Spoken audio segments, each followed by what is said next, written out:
જ્યારે વસ્તુ પદાર્થ વસ્તુ છે આપણી, આ બધી વસ્તુ પદાર્થથી બની છે, એના ઉપર આ પ્રાણ અવસ્થા છે. પ્રાણ એટલે જે વસ્તુ હવાથી લેનદેન કરે એટલે પ્રાણ કહેવાય એને. આ જે ઝાડપાન છે એ હવા આપણા માટે બનાવે છે એટલે એને આપણે પ્રાણ અવસ્થા વર્ડ આપશું. એના ઉપર બેઠી છે જીવ અવસ્થા, જેના અંદર જીવ હોય છે. એ આપણો પિરામિડ નાનો થતો યારો. જીવ અવસ્થા એટલે આ બધે પક્ષી જાનવર બધે એમાં આવી ગયા, ચોપા તેલ કૂતરા બિલાડા બધે આવી ગયા ઉપર. એના ઉપર પછી બેઠું છે માનવ, જે સર્વશ્રેષ્ઠ આપણે કહે ને સૌથી બુદ્ધિમાન, સૌથી બેસ્ટ બુદ્ધિવાળો માણસ એના ઉપર બેસો છે. બરાબર? શું કરે છે માણસ આ બીજા 3 હાથે નીચેવાળા હાથે? આને આપણે આ જે પદાર્થ છે એને આપણે ખોદીને કોલસો કાઢ્યો, આપણે એને ખોદીને સોનું કાઢ્યું, એને આપણે ખોદીને તાંબુ સોનું લોઢું બધું કાઢ્યું આને ખોદીને. બરાબર ને? હવે એનાથી ઉપર નહીં લઈને પકડી માણસ ટોપનો છે એ આ પ્રાણ અવસ્થા, જે પ્રાણ એટલે હવા બનાવે છે, એ હવા બનાવે છે એટલે ઝાડપાન. એના સાથે પ્રાણ સાથે શું કર્યું? એને જંગલો બારી નાખ્યા, 400 એકર બારી નાખ્યા. ખબર છે ને એમને? બે મહિના નહીં થયા હોય.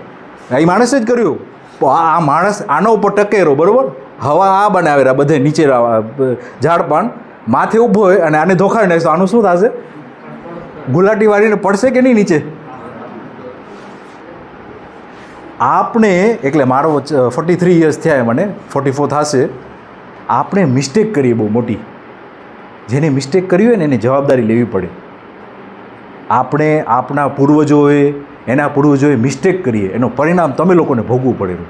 આજે તમારા હવા કહેવાય પ્રદૂષિત, તમારા પાણી કહેવાય ઝેરવાળા, તમારી જમીન કેવી જીએ ઝેરવાળી છે કે નહીં? કાંઈક ને કાંઈક તકલીફ આપણે થાય રહી, કિડની ફેલ થાય રહી, લીવર ફેલ થાય રહી, ડેવલપમેન્ટ નથી થતું. આપણે તમને તો હજી સુખી છો, હજી સુખી છો. અમદાવાદમાં અત્યારે અમદાવાદ નહીં, અમદાવાદ હજી સારું. દિલ્હીમાં તમે ખાલી આમ હવા માટે આઉટમાં વોકિંગ માટે નીકળો ને તો એવું થાય કે તમે જાણે 10 સિગરેટ પીધી. કેટલી?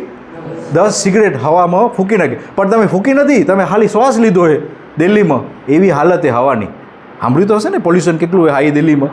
10 સિગરેટ તમે ખાલી શ્વાસ લીધો, કાંઈ કર્યું જ નથી. સિગરેટનું ખાલી નામ નિશાન પૈસા, તમે 10 સિગરેટ પી લીધી. લો, એટલું પ્રદૂષણ. હવા પ્રદૂષિત, પાણી પ્રદૂષિત, જમીન પ્રદૂષિત, ખોરાક આપણો પ્રદૂષિત. પછી માણસ થાય તો શું કરે? પછી આવેશિત થાય ને. પછી આવેશિત પૃથ્વી આવેશિત થાય રહી આપણા સાથે, ફટકારા મારી રહી આપણે. પાણીના ફ્લડ વધી ગયા, દુષ્કાળ વધી ગયા. અત્યારે આવી રીતના અત્યારે વાદળ દેખાડ આવા ટાઈમ ઉનાળામાં. વિચાર તો કરો તમે, કાંઈક શું કરી રહી પૃથ્વી. આમ તમને એમ લાગે કે પૃથ્વી માતા ખરેખર હશે? કારણ કે એને મેં તેને ઠંડુ કરવા માગે ને. આપણે ધુવાણા કરી રહ્યા, એને ઠંડુ રહેવું. કારણ કે એને કેટલા વર્ષ સુધી જીવવું હોય? આપણે 1 સેકન્ડ માટે આંખ બંધ કરીને વિચાર કરીએ, આપણે પૃથ્વી છે આપણે 100 વર્ષ માટે જીવવું હોય, લાખ વર્ષ માટે જીવવું હોય પૃથ્વીને, કરોડો વર્ષ માટે જીવવું હોય કે અબજો વર્ષ માટે જીવવું હોય પૃથ્વીને? કેટલા વર્ષ જીવવું હોય? અબજો વર્ષ માટે જીવવું હોય પૃથ્વીને. એના માટેને સાયકલ ગોઠવી રાખીએ. પાણીની સાયકલ, ઓક્સિજનની સાયકલ, કાર્બનની સાયકલ, નાઇટ્રોજનની સાયકલ, મૂનની સાયકલ, સનની સાયકલ, ઓઝોનની સાયકલ. કેટલી સાયકલ ગોઠવીએ? બધી. આ બધી સાયકલો આવશે, આપણે સમજાવશું તમને. બરાબર ને? આ બધી સાયકલ ગોઠવી રાખીએ તાકી જે માણસ ટોપનો માણસ છે આપણે બધે એ લોકોને સંભાળીને સંભાળીને સાયકલ ગોઠવીએ બધી, કે આપણે જીવી શકીએ. વાત સાચી કે નહીં? ન કહે. 1 કોરોના આવ્યો હતો ત્યારે બધે માસ્ક લઈને બધું બ્લેકમાં વેચાતા હતા, 40-40 હજારના બાટલા. વાત સાચી કે નહીં? એક ખાલી કોરોના વાયરસ આવ્યો અને હવામાં શ્વાસ નહોતા લઈ શકતા આપણે, એવી સ્થિતિ આવી જાય. અને આ પોતમાળા ઝાડ પણ 24 કલાકે કામ કરે રહ્યા, ભલે રાતના નહીં કરતો હોય, પણ આપણે સમજ્યા ને આપણે શું વાત કરી રહ્યા એમ. હવે પ્રકૃતિ વિશે આટલું બધું આપણે સમજ્યા પછી એક માણસ ઝાડ કાપતું હોય તો આપણે એને શું ઈચ્છા થાય? આપણે અંદરથી શું ફીલ થવું જોઈએ? કે એને શાબાશી આપવી જોઈએ? આ એ કોણ ખેડૂત છે કે કોણ એના બાપા ખેતી કરેલા? હવે હું તમને એક પ્રશ્ન પૂછું. બરાબર? આપણે ખરપતવાર થઈ વાડીમાં, ખરપતવાર થઈ ડાળીઓ અમુક કાપીને ઓલું કર્યું, પછી આપણે શું કરીએ? એને કચરોને ધોખાવી નાખી. બરાબર ને? ધોખાવી એટલે એ કઈ પ્રક્રિયાથી? કેમિકલ રિએક્શન થયું. જે હવામાં ઓક્સિજન છે અને આ કાર્બન છે એને આપણે સળગાવીએ એટલે કાર્બન હવામાંથી ઓક્સિજન ખેંચી કાર્બન સાથે મેચ થઈ અને એ ધુવાણો થઈ જાય. બરાબર ને? કેમિકલ પ્રક્રિયા. હવે હું તમને નવી પ્રક્રિયા શીખવાડું, બાયોલોજિકલ પ્રક્રિયા. જે વસ્તુ વનસ્પતિઓને જે ઝાડપાન જે હોય એ પ્રકૃતિમાં જ્યારે એ વસ્તુ પડી જાય છે તારી ખાતર બની જાય કે નહીં? પાંદડા ડાળી પડી જાય જમણ. તમે કોઈ દી જોયું કે કોઈક માણસ ગયો થેલી લઈને ખાતરની, હું જાઉં જંગલમાં ખાતર નાખો, કોઈ દી સાંભળ્યું? કોઈ દી? ઓટોમેટિક થયેલું. તો ઝાડ પાન નીચે પડે, પાંદડા નીચે પડેલા, એ શું કરેલું? જમીન જે છે આપણે કહે ને પદાર્થ અવસ્થા જે છે એને સમૃદ્ધ કરેલું. જાનવર લોકોએ પણ આપણે કેની વાત કરી? ઝાડપાનની વાત કરી. ઝાડપાનની સમૃદ્ધ કરે છે, પૃથ્વીને સમૃદ્ધ કરે છે. પાંદડા ખાડી નાખે છે, પછી ઝાડ પડી જાય છે, તારે પોતમાળ પડી જાય છે, ઉધઈ આવીને એને ખાઈ જાય છે. વાત સાચી? આપણા ઘરે ઉધઈ આવે તો આપણે શું કરી? દવા નાખી દઈ, બરાબર ને? એને મારવા સારું શું કામ કરે? આપણે આપણું ફર્નિચર ખાવા આવી છે ભાઈ, પણ ઉધઈને આપણે કીધું એને ફોન કોલ કરીને કે આ મારું ટેબલ છે કે ખુરશી છે કે એને શું કીધેલું હોય? તને કાંઈ પણ વસ્તુ કાચી દેખાતી હોય કે નબળી દેખાતી હોય કે સડી લાકડું ઝાડ પડી ગયું એવું દેખાય એટલે એને તને ધૂળ કરી નાખવાની.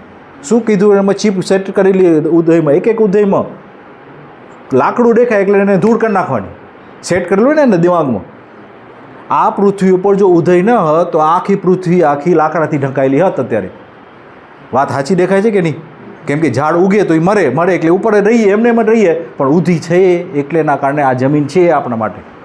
વાવાઝોડું પણ વધારે આવશે કારણ કે તમે તાપમાન વધે કંઈક વસ્તુનું તો એ ગરમ હવા ઉપર જાય. હવે જેટલું તાપમાન વધુ એટલે એ વધારે હવા ઉપર જાય એટલે ઠંડી હવા અહીંયાથી આમ આવે એટલે એ આમ થઈને વાવાઝોડું થવાનું જ છે. તમારું ખ્યાલ આવ્યો?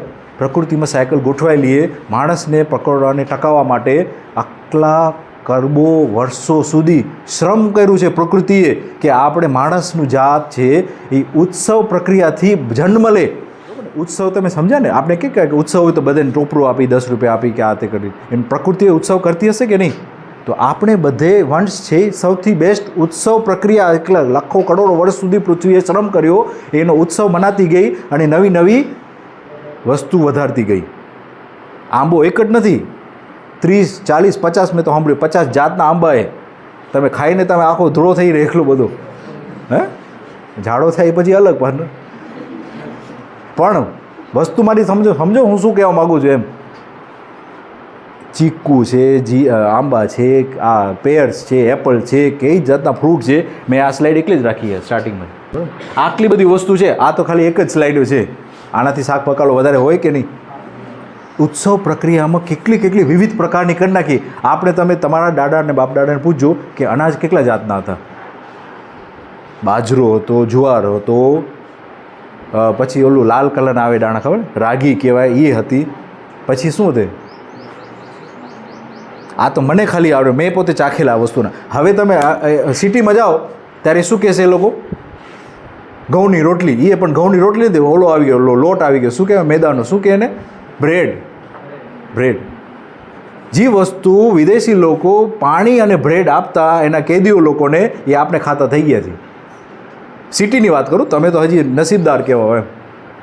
બ્રેડ એને પાણી આપે કેદીઓ લોકોને, અને હું બ્રેડને ભલે જ્યુસ કરી નાખ્યું કે બ્રેડને જી કહેવાય ચાય કોફી એમ, પણ બ્રેડ ખાય છે આજની નવી પેઢી. ખ્યાલ આવ્યો? તકલીફ થાય કે નહીં પછી પેટમાં જઈને? પછી આટલા પણ મોટા ચશ્મા આવી જાય છોકરાઓને, જેમ તેમ બોલવા માટે મા બાપ સાથે. હે મગજ ખસકેલા હોય. ખસકી ગયો તો તમે નાખ્યું નથી તો ખસકે જ ને પછી અંદર કાંઈક વસ્તુ નાખવી ખબર ને, સાચી વસ્તુ. આ વસ્તુ જોઈ જ નથી એને. એક છોકરાનું બહુ સારું હોય, તમને ઉદાહરણ આપું. હું અમદાવાદમાં પણ લેક્ચર લઉં. મેં પૂછ્યું કે દૂધ ક્યાંથી મળે? તો કે મોલમાંથી મળે, બિગ બજાર.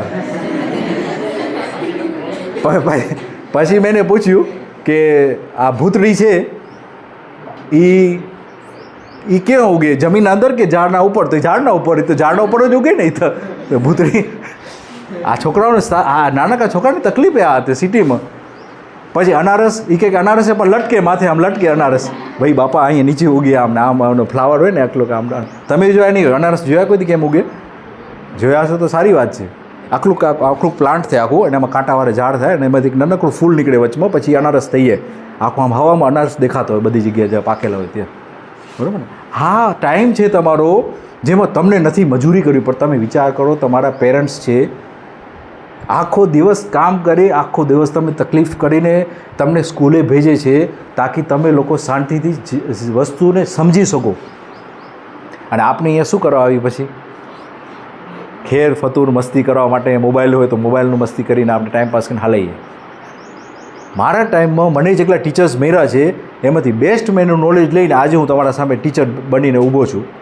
અને જ્યારે મને ટીચર આન્સર નથી આપ્યો ને ત્યારે મેં નક્કી કર્યું હતું કે આ આન્સર મને ટીચર નથી આપ્યો, મને એને બેદરકાર કર્યું હોય, એટલે હું પોતે ટીચર બનીને હવે હું મારા સ્ટુડન્ટ્સને આન્સર આપીશ. ખ્યાલ આવે?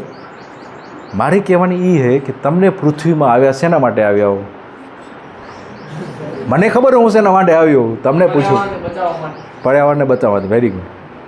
ગિફ્ટ સમજે ને તો તોહફા તરીકે આપણે બધું મળ્યું છે, આ વિવિધ પ્રકારની વનસ્પતિઓ, જીવજંતુ, જાનવર, બધી વસ્તુ. બરાબર? એ વસ્તુ જાણવા પછી પણ તમે જો આ પ્રકૃતિના સાથે લાઇનમેન્ટ, એટલે અલાઇન કહેવાય ને, આપણે ખબર આપણે ગાડીમાં અલાઇનમેન્ટ હોય, આગળના વ્હીલ હોય ને એમાં અલાઇનમેન્ટ કરવા જાય, ખાડામાં પણ તારી અલાઇનમેન્ટ ખરાબ થઈ, એક ટાયર આમ જતો હોય, એક ટાયર સીધું જતો હોય, એટલે ગાડી ખેંચાય આખી આમ ઓલો વળી સ્ટેરિંગ આમ કરે, વળી પાછી આમ ગાડી ખેંચાય, પોતમાણી વ્હીલ ખેંચાય. તો અલાઇનમેન્ટ છે આપણું કે નહીં પ્રકૃતિ સાથે? આપણે સંતુલિત છીએ કે નહીં પ્રકૃતિ સાથે? પ્રકૃતિ તો એનું કામ કરે જ છે. હવા બની જાય રહી, રોજ તમે હવાના ઉઠો, ફ્રેશ હવા મળી રહી તમને, ફ્રેશ ફ્રૂટ ફ્લાવર મળી રહ્યા તમને. માણસ જ ફ્રેશ નથી થતો, ગોળી ખાવી પડી ફ્રેશ થવાનું હોય. પણ માણસ જ્યારે છોકરું જન્મે છે ત્યારે સત્ય વક્તા છે, સાચું બોલે છે. ઓલું જોક્સ ખબર? ઓલું ભીખુદાન ગઢવીનું નામ સાંભળ્યું ને? એક વખત જોક્સ હતું કે ભગવાને બહુ સારી રીતે ગોઠવી આપ્યું હોય કે મારી બસ આવી હતી ને ત્યારે એક વખત બસ જલ્દી આવવાની હતી તો મને ભજ્યું રાખ્યું હતું અહીંયા, તો મને એ ભગવાન ઉપર ઉપકાર થયો કે ખરેખર તમે સાચી જગ્યાએ સાચી વસ્તુ ગોઠવી રાખીએ. જો ભજ્યું તમે આમ ખાવા જાઓ મોઢામાં તો તમારા હાથ કહી દે કે આ ગરમ છે કે નહીં, પછી આમ મોઢા કરીને લાવો તો તમને સુગંધ આવીને કહી દે કે આ સડેલું નથી, ફ્રેશ છે, પછી તમે મોઢામાં નાખો એટલે તમે સ્વાદે મળી જાય. પણ જો અહીંયા નાક રાખ્યું હોત તો, અને અહીંયા પછી ઓલું સુવાનું ને અહીંયા જીભ કાઢો, પછી આમાં આરતી ઉતારીને આ લોકો તો બસ મારી હાલીએ, તો પછી બધું મારું ભજીયું ખાવું છે એમાં બસ હાલીએ પાછી. એટલે ભગવાને કહ્યું ને સેટિંગ કર્યું બધું, આમ આંગળામાં ટચ કરો, બધી જગ્યાએ ખબર પડી કે આ ગરમ એક આંગળામાં સેન્સર ગોઠવ્યા. વિચાર કરો, ખ્યાલ આવ્યો? પ્રકૃતિનો શ્રમ તમે જુઓ કેટલો શ્રમ છે. બરાબર ને? હવે આપણે ઉપકાર વિધિની વાત કરી. આ બોલ્યા પછી એક આપણા અંદર કંઈક વસ્તુ જાગૃત થઈ જવી જોઈએ જે ઉપકાર કહેવાય. ઉપકાર એટલે થેન્ક્સ, થેન્કફુલનેસ. બરાબર ને? પેલું આપણે થેન્કફુલનેસ કેને કરીએ? આપણે કેના ઉપર બન્યા છીએ એમ? એટલે આપણો ટેકો શું અત્યારે? એ તો નીચે આવી ગયું પર્યાવરણ. તો આપણો ટેકો શું છે? આપણો ટેકો શું છે? પરિવાર. આપણો પરિવાર ટેકો થયો ને. જો પરિવાર જ નહોતો તો આપણે જન્મ્યા ને હોત ને. તમે સમજ્યા ને શું કહું છું? હવે આવું બહુ સાવધાની સાંભળ. પરિવાર છે આપણો પહેલો ટેકો થયો, એટલે એમાં મા બાપ આવે. આપણા મા બાપ પ્રત્યે કૃતજ્ઞતા એટલે થેન્ક્સ કે એ લોકોએ આપણે જન્મે આપો. અત્યાર સુધી આપણા ભાઈ એને કોઈ ફીસ લીધી આપની નથી લીધી ને, તો સારું કહેવાય. અત્યાર સુધી આપણે ખાવાનું દીધું, આપણે ઉઠાડ્યા, આપણે જગાડીને ખાવાનું કીધું, લેસન કર તારું જમી લે, તારું તૈયાર થઈ ગયું બધું, એના માટે આપણે ફીસ માંગી નથી માંગી. તો કૃતજ્ઞતા એટલે થેન્ક્સ. ખ્યાલ આવે? તો પહેલી થેન્ક્સ કેને આપણી આપણે પેરેન્ટ્સને, માતા પિતાને. પછી બીજી થેન્ક્સ કેને કહેવાય? આપણા ભાઈ બહેનને, કે આપણે રક્ષા કરશે, આપણે સંભાળ રાખશે. બરાબર? પછી આપણે જેટલા થેન્ક્સ કરી એ બધું પછી નીચે આસ્તે આસ્તે પછી આપણા પર્યાવરણને, આપણા સમાજને, પછી આપણા સગા કુટુંબ, દૂરના રિશ્તેદારો લોકોને, કાકા મામા માસી બધાને, પછી આપણે છેટ પર્યાવરણનું જે છે છેટ નીચેથી આવે કે આપણે આને થેન્ક્સ કર્યું. પણ આપણે ઉઠ્યાથી છેટ સૂઈ જાય સુધી જેટલું આપણે થેન્ક યુ કહેશું એટલું ઓછું. કારણ કે જીવજંતુ, પ્રાણી, એ લોકો બધે એનું કામ કરે રહ્યા તાકી આપણે જિંદા રહી શકીએ. એ વાત આપણે તમને દેખાઈ રહી. આમ થોડોક આભાસ કરો તમે ખાલી. આ ઝાડે એને હવા બનાવેલું, એ કોઈ દિવસ એમ કહેતું નથી કે આ હવા તારા માટે છે કે તારા માટે નથી. એ બનાવેલું બસ એનું કામ કરે છે. ખ્યાલ આવ્યો? એકદમ. આપણે પણ શું કામ કરવા આવીએ આપણે અહીંયા? ફરી પાછું જ પ્રશ્ન.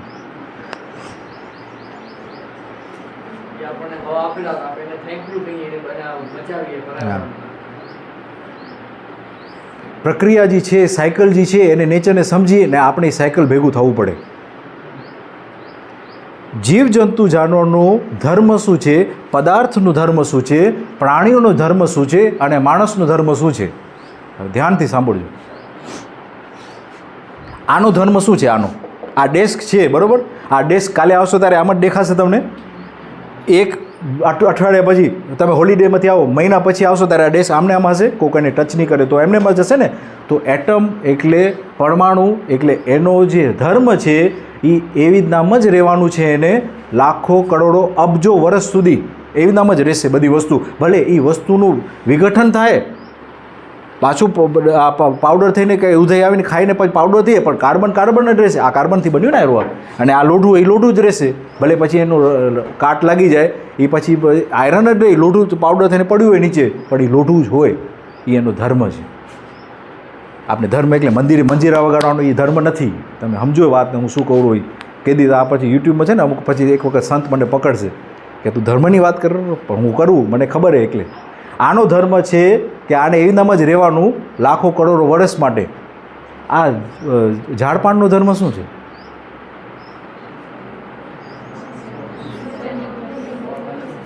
ઝાડપાનનો શું છે? એ તો હવા બનાવે છે, એની પ્રક્રિયા છે, એને જીવવા માટેની પ્રક્રિયા છે. ઝાડપાનનો ધર્મ શું છે? બીજ પ્રક્રિયાથી એનું સંખ્યા વધે, એની સંખ્યા હવામાં બીજ ઉડીને જાય છે, પાણીથી બીજ એના ફેલાય છે. પછી બીજી કઈ પ્રક્રિયાથી ફેલાય છે બીજ એના?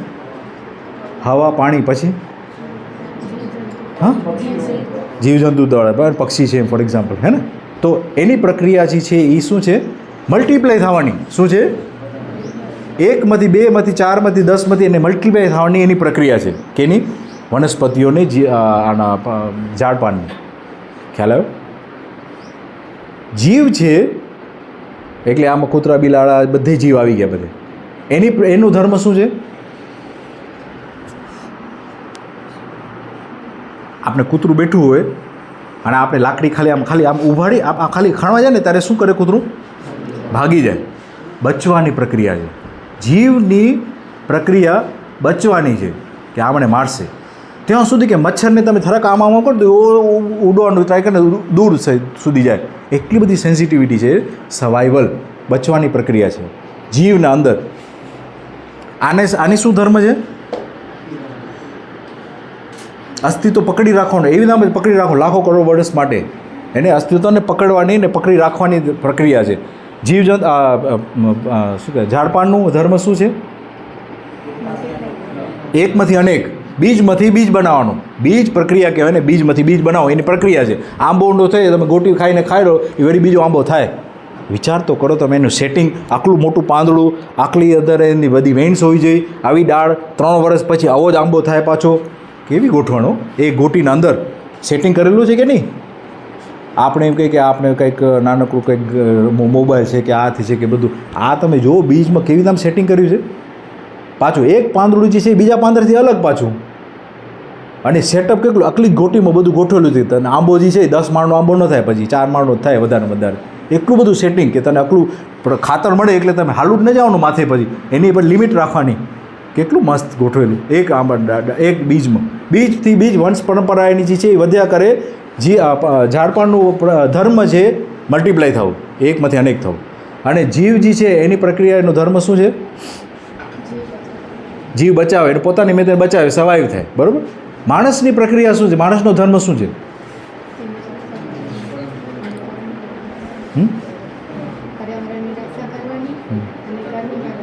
કર્મ કરવાનું, પર્યાવરણની રક્ષા કરવાની જરૂર હતી. જો આપણે સીધા હાલતા તો પોતમાળું બધું હાલતું હતું ને વ્યવસ્થિત. આપણે ઊંધા હાલી રહ્યા એટલે આપણે પર્યાવરણની પણ વ્યવસ્થા કરવી પડશે. માણસનો ધર્મ છે સુખી રહેવાનું. શું? સુખી રહેવાનું. તમે ભણવા શું કામ આવડો અહીંયા? સુખી તમે નોકરી મળે કે એવી કાંઈક અપેક્ષા છે ને, કાંઈક આશા બાંધીને કે કાલે જઈને આમ બેઠું નહીં પડે. કાંક આપણે ઉડાડવા મળશે રૂપિયા છે કે જે કાંઈ હોય, કોક આપણે આપશે 2-5 લાખ રૂપિયા બહીને, પછી આપણે ઉડાડશું સુખી થવા માટે. ઓલા આપણે પગયાત્રા કરે છે, ઉઘાડા પગે. આપણે પગયાત્રા કરીને ફ્લેગ લઈને જાય છે. અમે જાય છીએ. હું ક્યાં જાય છે હમણાં ક્યાંક હાજીપીર છે કે આજે સુખી થવા માટે. ત્યાં જઈને આપણે મંદિરમાં દંડવત કરશું, મસ્જિદમાં દંડવત કરશું, આપણે એનું પુણ્ય મળશે. જે સુખી થવા માટે માણસ નોકરીએ જાય છે, એની ઘર બાર ફેમિલીને બધું છોકરાઓને મૂકીને નોકરીએ જાય છે. એવો બોસના ખલા ખાવા માટે. શું કરવા માટે? પૈસા ખાવા માટે. પૈસાથી શું થાય? સુખી થવાની અપેક્ષા કરે છે. બાકી મેં તો એવા જોયા છે કે પૈસા હોય ને તોય રોતા હોય અંદર. ઘણા જોયા છે મેં. ખ્યાલ આવ્યો? સુખી થવા માટે માણસનો ધર્મ છે સુખધર્મી. સુખ ક્યાંથી મળે?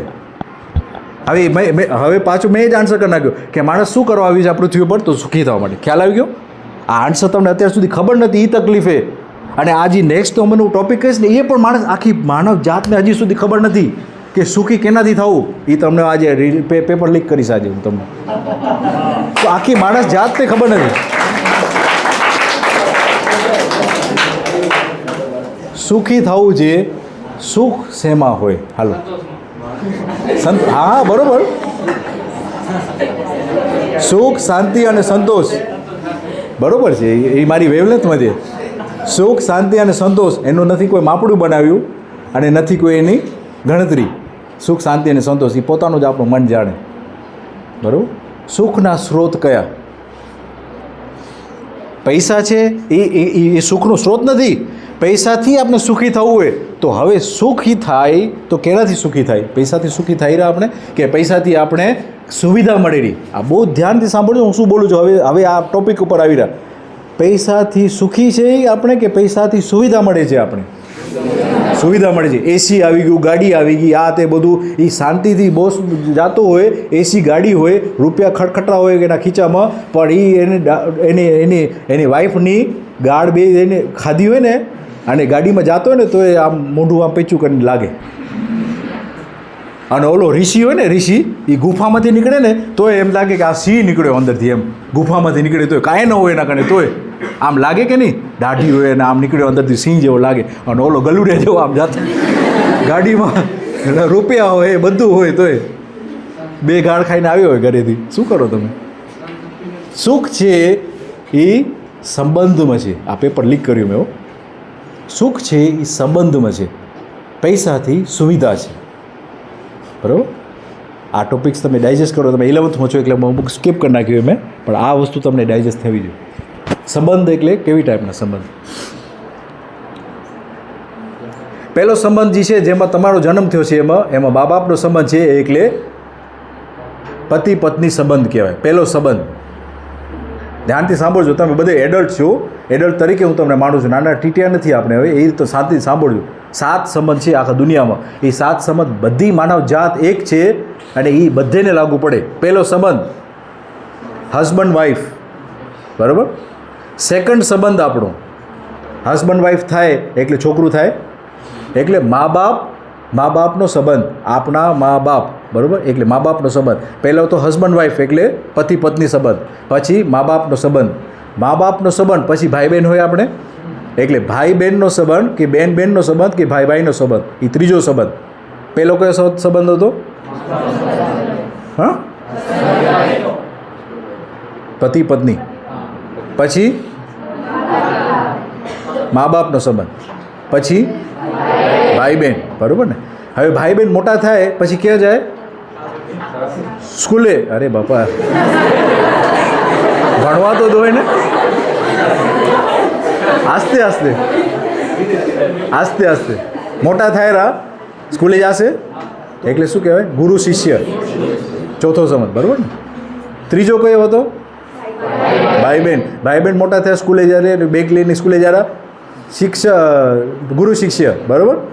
પાંચમો સંબંધ હવે મોટા થાય રહ્યા આસ્તે આસ્તે 2-5 મિત્ર બનાવશે. સ્કૂલે જાય રહ્યા તો મિત્ર બનાવે ને, તો મિત્ર સંબંધ પાંચમો. મિત્ર, બરાબર ને. તમારા મિત્રો હોય કે નહીં? તો મિત્ર સંબંધ. છઠ્ઠો મોટો થયો, નોકરીએ જાય રહ્યો હવે તો એમ્પ્લોયર એમ્પ્લોયી. હવે આપણે ગુજરાતીમાં શું કહેશું એને? એમ્પ્લોયર એમ્પ્લોયી સંબંધ. શેઠ અને શેઠ અને નોકર. શેઠ અને સહયોગી એ સારો વર્ડ છે. શેઠ અને સહયોગી. શેઠ કામ નથી કરી શકતો એટલે એને સહયોગી રાખ્યો છે. એમ્પ્લોયર એમ્પ્લોયી, શેઠ અને સહયોગી. એ છઠ્ઠો સંબંધ. સાતમો અને છેલ્લો સંબંધ છે સ્ટ્રેન્જર રિલેશનશીપ. એટલે આપણે દૂધનું પેકેટ લેવા જઈએ દુકાનવાળા પાસે, આપણે કાંઈ પણ વસ્તુ એનું ઓલો કંઈક ધારો કે હું આમ હાલતો હોઉં અને મારો મોબાઈલ પડી જાય નીચે, તો ઓલો બીજો વાળો કહે ભાઈ તારો મોબાઈલ પડી ગયો નીચે. હવે એને લાગે કે વળગે એમને હાલવ્યા તો શું તકલીફ હતી એને, પણ એ અજાણ્યો માણસ છે અને તમે પણ અજાણ્યા છો તો એ પણ એક સંબંધ છે. એ અજાણ્યો સંબંધ છે. છેલ્લો, સાતમો. આ 7 સંબંધથી આખી પૃથ્વીના કોઈ પણ ઘોડાના ઉપર તમે જાઓ, આફ્રિકા જાઓ, ઓસ્ટ્રેલિયા જાઓ, એશિયા જાઓ, યુરોપ જાઓ, બધી જગ્યાએ જાઓ, એમાં 7 ટાઈપના જ સંબંધ છે. એનાથી સિવાયના વધારે સંબંધ હોય તો મને કોલ કરજો કે આ ભાઈ તો આ સંબંધ રહી ગયો. 7 ટાઈપના સંબંધ છે. અને 9 મૂલ્ય છે આપણા. 9 મૂલ્ય. એમાં પહેલું મૂલ્ય છે વિશ્વાસ, સ્નેહ, મમતા, વાત્સલ્ય. આ બધે મૂલ્ય છે. જે 7 સંબંધ છે એના સાથે આપણે એ મૂલ્ય સાથે નિર્વાહ કરી છે. મા બાપ સાથે જે લાગણી હશે, જે સ્નેહ હશે, જે વિશ્વાસ હશે, એ બીજા પછી બોયફ્રેન્ડ સાથે ઓછું હોય કે ગર્લફ્રેન્ડ સાથે ઓછું હોય. મા બાપને વધારે રાખે, કારણ કે વિશ્વાસ એ લોકો પહેલાંથી તમને મોટા કર્યા, આ તે બધું કર્યું. અચ્છા, શિક્ષક હોય એ તમને ખબર, મા બાપનું જે સ્નેહ હોય ને એ ઓછું થઈ જાય તમે જ્યારે મોટા થાવ ત્યારે, અને શિક્ષક પ્રતિ હોય. ખ્યાલ આવ્યો તમને? હમણાં જાશો અને તમે ઘરે જાશો, તમને મમ્મી વાત કરશે કે પપ્પા વાત કરશે, અરે યાર મમ્મીની વાત એ નહીં, પાછી ગોળ ગોળ એ જ વાતું હોય છે. આજે શિક્ષકે કંઈક સારું શીખવાડ્યું. તો શિક્ષક છે એ એની પરંપરા પ્રમાણે જવાબદારી પણ વધારે અને એનું વર્ચસ્વ પણ વધારે. કારણ કે ગુરુનો મતલબ શું થાય? ગુ એટલે શું? અંધારું. અને રૂ એટલે રોશની, એટલે અંધારુંમાંથી પ્રકાશમાં લઈ જાય એને ગુરુ કહેવાય. સમજાય? તો ગુરુનું વર્ચસ્વ, ગુરુનું જવાબદારી, ગુરુનું સન્માન એ પણ વધારે હોય શિક્ષકના પ્રત્યે. મા બાપ કહે પછી ન સાંભળો, પણ શિક્ષક કહે તો તમે એનું સાંભળો. બરાબર? મા બાપ તમે બેસાડી રાખે તો 40 મિનિટ સુધી તો તમે ન બેસો, પણ હું કહું છું એટલે તમે માનીને બેઠો, તમે બેઠા છો શાંતિથી. બરાબર? કેટલા સંબંધ છે? 7. કેટલા મૂલ્ય છે? 9 મૂલ્ય. આપણે એના ઉપર વળી પાછળ રિવાઇઝ કરીને આપણે નેક્સ્ટ ટાઈમ કરશું. મારો ટાઈમ લગભગ હવે ઓવર થતો હશે, એટલે હવે આપણે છે ને પ્રશ્ન આન્સર કરશું. લગભગ 9:17 ને, તો લગભગ ટાઈમ મારો થાય 8:30 વાગે ચાલુ કર્યું હતું. હા, તો હવે ક્વેશ્ચન આન્સર. બરાબર?